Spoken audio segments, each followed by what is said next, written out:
Hi chumps, what's up? Your English Don is here. Ask me any question if you dare to. Today I'm gonna answer another question, and this question has been sent by Ismail Hussain. He says, Sir, আমার প্রশ্ন হলো বাংলা আমি তুমি তোমার আপনি এ ধরনের বিভিন্ন শব্দ ব্যবহার করি, কিন্তু ইংরেজিতে শুধু ইউ কেন? কিন্তু আবার ইংরেজিতে যাই হোক রিডান্ডেন্সি হলো, আবার অনেক পরিবর্তন দেখি, বিষয়টি একটু বিদঘুটে একটু বুঝিয়ে বলবে? ওকে ইসমাইল হোসাইন, আপনার প্রশ্নের উত্তর বাংলায় দিচ্ছি, যেহেতু আপনি প্রশ্নটা বাংলায় করেছেন। আপনার প্রশ্ন হলো বাংলাতে তুমি আপনি তুই এরকম আছে, ইংলিশে আছে শুধু ইউ।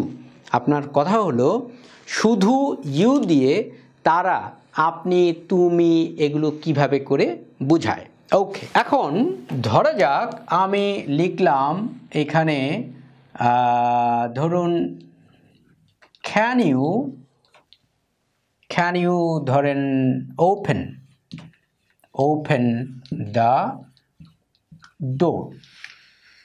আমি এটাকে এভাবেও লিখতে পারি যে ওপেন দ্য ডোর, এটাও লিখতে পারি। আমি বললাম দরজাটা খোলো, কাকে বলছি? এটা ডিপেন্ড করে কাকে বলছি, কারণ তার উপরে নির্ভর করবে আমি ভাষাটা কিভাবে করে ব্যবহার করব। এটার থেকে এটা আরও পোলাইট হলো একটু, মানে একদম ডিরেক্ট অ্যাপ্রোচ ইংরেজরা ব্যবহার করে না।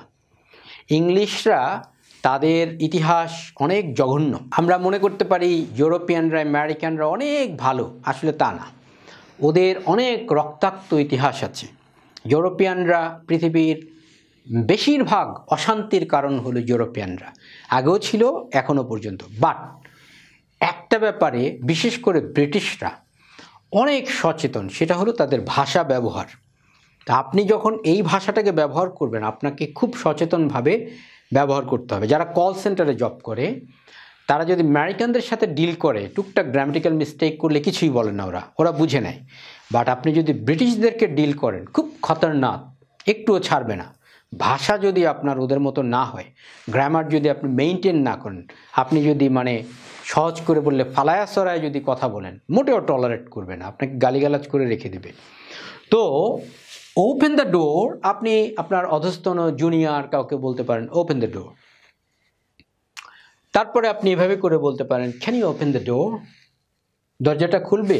এখন আপনি যদি আরও পোলাইটলি বলতে চান আপনি বলতে পারেন could you open the door, এর সাথে আপনি প্লিজ লাগিয়ে দিতে পারেন।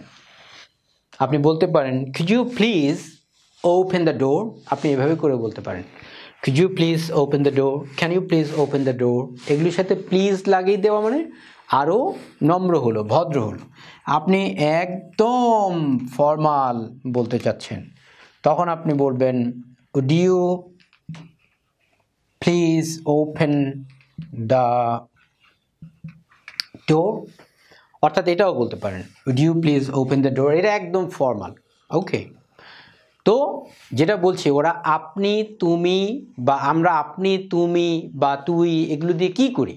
আমরা যারা বয়সে বড়, যারা সম্মানিত তাদেরকে আমরা বলি কি আপনি, সেটাই তো বুঝাই, মিন তো সেটাই করি।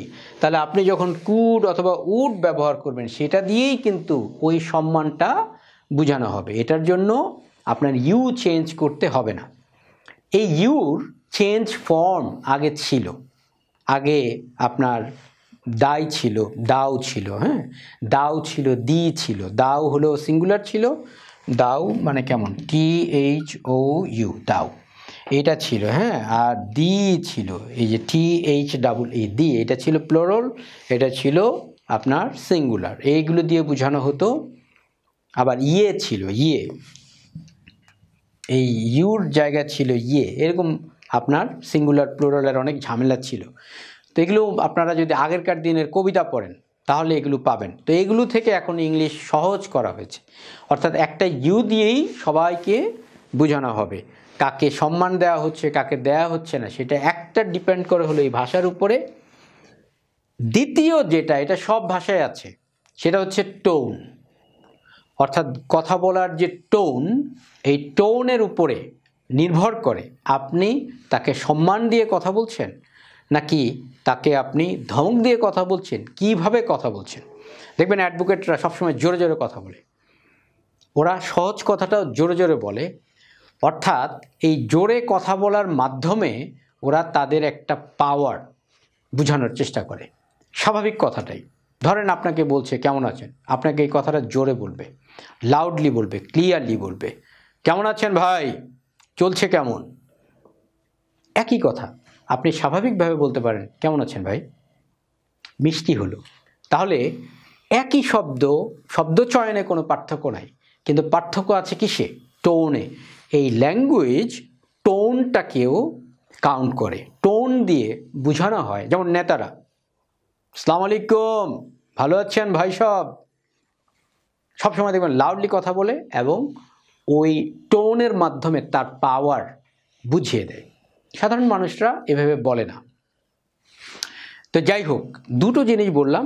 এক হচ্ছে আপনি যখন উড, কুড এগুলো ব্যবহার করবেন, ভাষা অনেক বেশি শ্রুতিমধুর হবে। এটার থেকে এটা একদম স্ট্রেট ফরওয়ার্ড, আপনার জুনিয়র, ছোট স্টুডেন্ট এরকম কেউ না হলে, যার উপর আপনার অধিকার আছে, যাকে আপনি এভাবে বললেও কিছুই মনে করবে না, আপনার ছেলে মেয়ে, হ্যাঁ, সেই ক্ষেত্রে আপনি এটা ব্যবহার করতে পারেন, একদম ডিরেক্ট অ্যাপ্রোচ। এর পরেরটা আরেকটু পোলাইট হলো, আপনি এখানে প্লিজ লাগালে আরেকটু পোলাইট হলো। এরপরে কুড, উড এগুলো হলো ফর্মাল হলো। সম্মান দিতে চাইলে কুড, উড এগুলো বেশি ব্যবহার করবেন। হ্যাঁ, আমি আশা করি বুঝতে পেরেছেন। না বুঝতে পারলে প্রশ্ন করার অপশন রইল, কমেন্ট সেকশনে প্রশ্ন করুন। আপনাদের অন্যদেরও যার যত কোয়েশ্চেন আছে পাঠিয়ে দেন। Don is here to answer your question. Last but not the least, love your country and do something for the humanity. Bye.